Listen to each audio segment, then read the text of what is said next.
So over the weekend, I had the opportunity of speaking at the Put Australia First rally, both in Sydney and Melbourne. And in Melbourne, Pauline Hanson spoke. And I had the privilege of meeting her.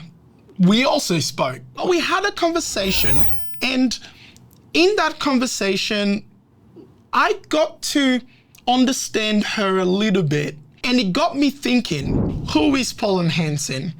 And you see, I'm usually a pretty good judge of character, and in that moment, I think I was able to kind of put together a few things about who she is that I believe not many Australians know.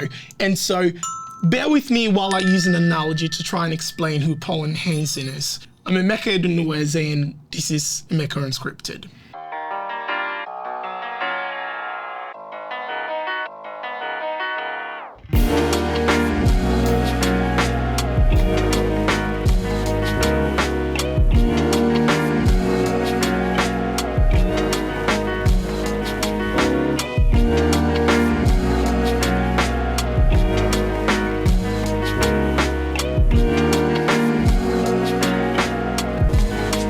So, who is Pauline Hanson? Say I employed a new staff member. Let's call that staff member Mary for the sake of this conversation. You see, Mary starts in the organization and she is a very pragmatic individual, and she's just an everyday kind of staff member who just wants to do the right thing and go home. Now, Mary starts and she starts to observe a number of things that are happening at the organization, that all the things that all the staff members are doing. So she very quickly, in a matter of days after starting, she pulls me aside as the CEO of the organization, and she says to me, "Hey, Emeka, I think I'm observing a few little things that I'm not so sure about, and I thought I'd just give you a bit of a heads up about them." Now, you got to remember that she's new to the block, so anything she tells me, I'm probably going to take that with a grain of salt. I might even look at her with a bit of a side eye thinking, do you really know what you're doing and what you're talking about? I've known these other guys for quite a while, but I don't really know. I don't see it because I've been there for a while. This guy's been there for a while, and they find a really nice way to shield themselves from me knowing about this.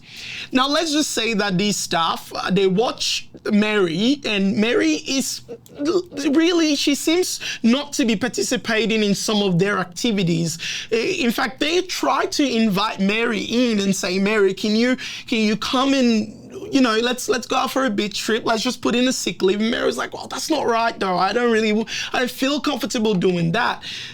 Now, they're beginning to get a little bit antsy. They're like, Mary doesn't want to be a part of what we do, and if we don't do something about Mary, it's only a matter of time before Mary starts to out us and maybe even provide and produce evidence to us, to the CEO, to me, informing him that we are no good characters. So we need to do something about this. So let's see. Well, what we're going to do is we're going to attend a meeting with the CEO, and we're going to inform myself that Mary is she is doing a lot of bad things. For example, she runs late every day for work.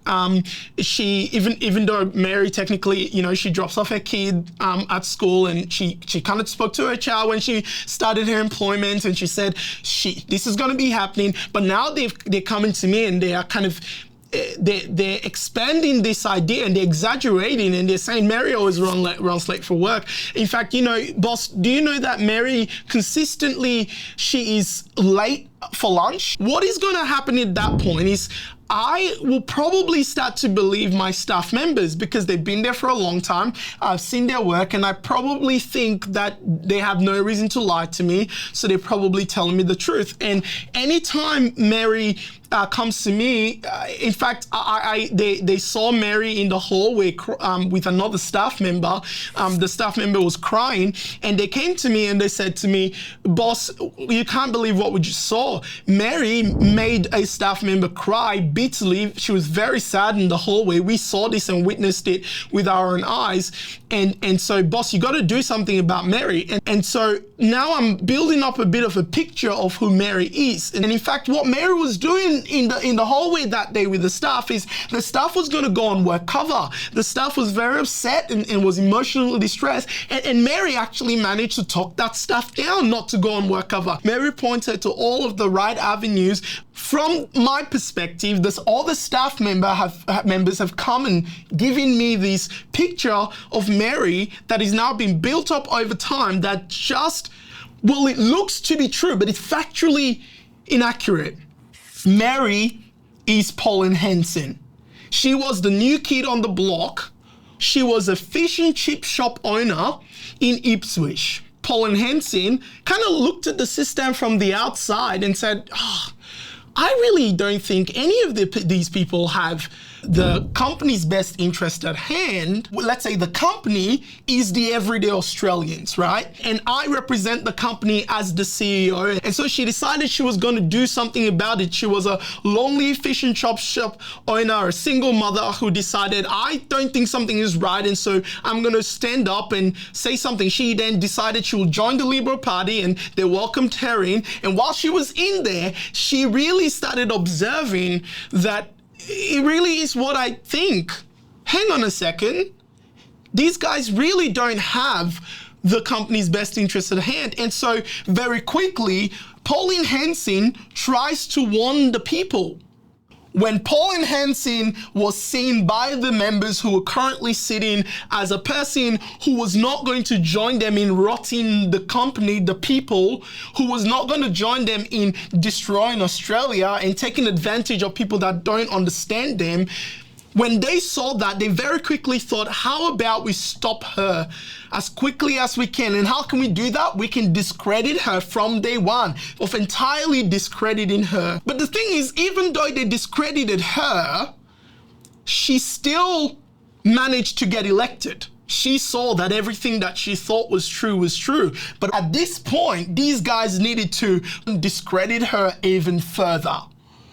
And they were very successful at doing that. They labeled her as everything under the sun that was bad for the country. Racist, she's ignorant, she's uneducated. And here is the thing. Maybe Pauline Hanson couldn't quite articulate some of the problems she was witnessing. And so her failure was an inability to properly articulate these things as a woman, as a white woman who came from a little town called Ipswich, Bougainville, a fish and chip shop owner. She couldn't quite articulate those things to the everyday Australian so that they can actually understand what is going on. So by virtue of that, all the discrediting efforts, the propaganda that was put out there against her was seen to be truth and factual and absolutely what the people needed to know. She was a bad person.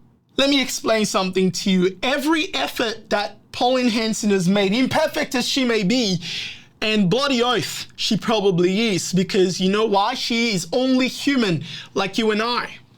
But the deal is, Pauline Hanson from day one has always had the Australian people's interest at the forefront of what she did.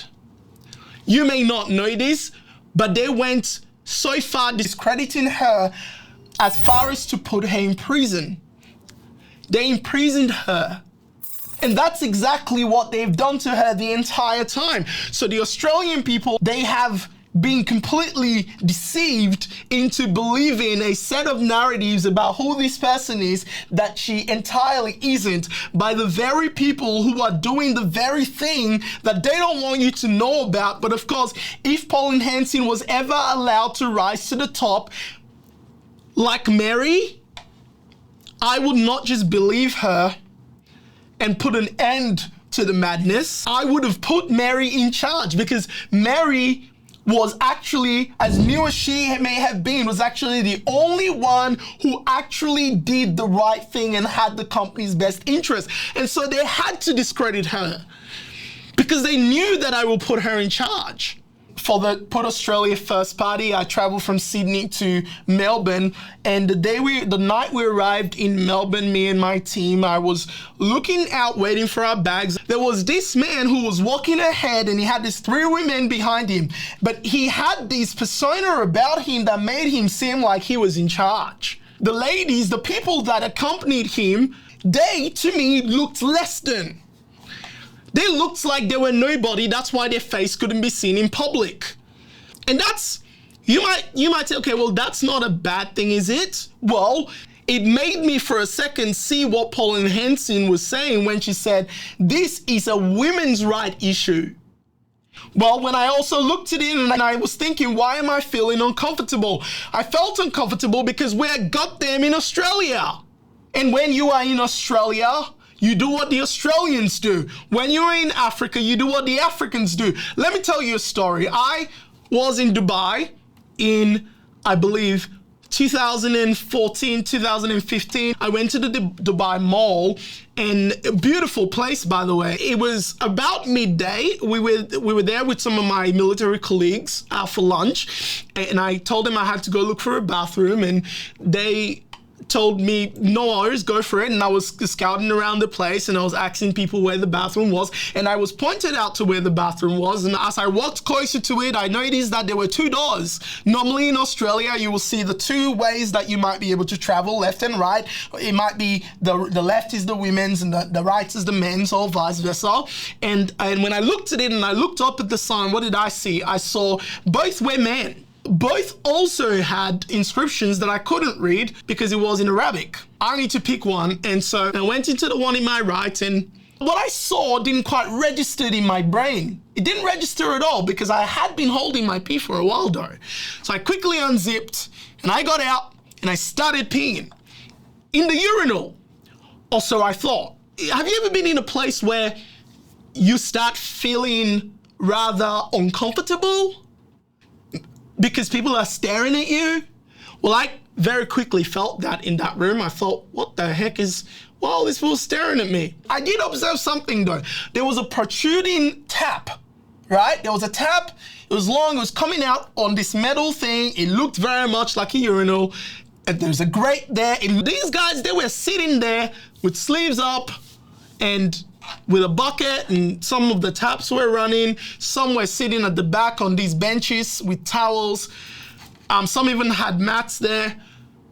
You know, like I said, as I started peeing, my brain started clearing up. And what did I observe? I think I'm in the wrong place. What did I see? I saw that I was in the prayer room. Well, Dubai, Qatar, the UAE, it's predominantly, it's an Islamic territory, and that's what they believe and that's what they do. And so when you go to Dubai, you do the thing that the Dubaians do. And the thing that you shouldn't do is go into the prayer room and assume it's the toilet and pee. Yup.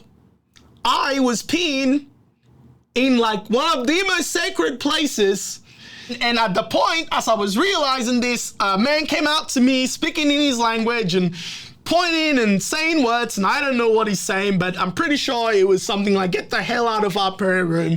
And I thought, yeah, I should probably go to the other one. And when I finished, I came out and there was some security guards waiting for me, rightfully so. And they took me away and to have a chat with me, and some guy came out and they went to another room and they talked for a bit and they came out again. And thankfully my diplomatic passport saved me that I had at the time, being in the military and all. And they said to me, if I didn't have that passport on me and I wasn't a foreigner to their country, I would have been receiving quite the public flogging that day. Why? Because I was in Dubai. And I should have known that what is not culturally appropriate in Dubai is to go and pee in their bloody prayer room. And what is not culturally appropriate in Australia is that anybody is walking around with an entire attire that is fully covering their face and nothing but their eyes. That is completely unacceptable for Australia. When you are in Australia, you do the way the Australians do. A woman in Australia cannot go to any of those countries and leave herself fully exposed and expect not to get pulled up for it or something happen to her. if you are in that country and then come to Australia and tell me you can do the reverse, which is unacceptable here, and we're not allowed to say anything about it. So let me tell you something. If you want to preserve the culture and the values that is held by the Australian people, then people should have been supporting Pauline Hanson the first time in 2017 when she brought up the fact that full face coverings in Australia is a culturally unacceptable fact. Why was I uncomfortable in that moment? You see, being in the military, they teach you about this idea of situational awareness. And so it's something I've learned, and I'm always hyper aware wherever I am and observing my environment and making sure that there are no threats as I assess them. And what I was assessing in this moment was that the possibility that there was a threat. You see, when I saw those people, I'm only making an assumption that the three of them were women. But what I don't know is whether their full coverage that they were wearing, these big gowns, those women, they could have been transported as human traffickers. No one can see their face, their expression, their body language to be able to say, hey, help me, I'm not okay. They could have been pregnant. They could have been carrying a child, a full physical, alive, out of the womb child who's walking just slightly in front of them at pace. Or they could have had bombs strapped to their chest. But guess what? I would have never known, because they have this clothing that apparently our people have said that they're allowed to have, even though it is absolutely uncomfortable for most Australians. When Pauline Hanson pulled the stunt that she did in 2017, they refused to debate the matter. When she pulled it again in 2025, they refused to debate the matter. They know very well that these are the people that are rotting the system, and should they peradventure allow somebody to stand out that points this out to them, that's able to show the people, that's able to show me as the CEO that I have employed staff members that for a long time, underneath my own nose, they have disadvantaged me to the core. If that was ever to be exposed, I will not want to elect them. I will want to get rid of those staff immediately. If you knew, you will not want to vote Liberal, Labour or LNP ever again, because they were doing disgusting, dirty things under your own nose. They were taking advantage of you. They were sending you down the drain. They were collecting over 50% of the money that you earn through taxes. Think about it for a second. You pay taxes when you work before they pay you. Then every item that you purchase or every service you get, you pay taxes on top of that again. And sometimes if you don't look closely, you pay tax on the tax. And if you were to calculate the amount of taxes you pay in Australia, you take home less than half the wage that you work for in a country that is so rich with resources that you do not have to do that at all. That's what's happening. In a country that has so many natural resources that if it was only properly managed, you will not need to pay any atom of tax if you're an Australian. So yes, she is right. Her stunt wasn't just a stunt. It was a way for the Australian people for once to come out and realize and get some brains and have a debate around the matter and back her. So what is the point of me telling you all of this today is really simple. It is time that you stop letting these psychopathic globalist maniacs with an agenda that has nothing on it about putting any person that they serve first. It's time you stop letting them take that advantage of you. So maybe this is my campaign that I am starting, and starting today I am pushing for the idea that by the next election, that no Australian, no migrant, no person of any representation that has anything connected to being an Australian should vote Labour, Liberal or LNP. Because they are the very bad staff members who are deceiving you, lying to you and telling you that Mary is bad and Mary doesn't have your good at heart, while they are the very ones running the system and destroying the economy. Maybe it is time that we understand that if we continue to let these people govern us, they will, right in front of us, take away our freedom. Everything that was fought for will be gone.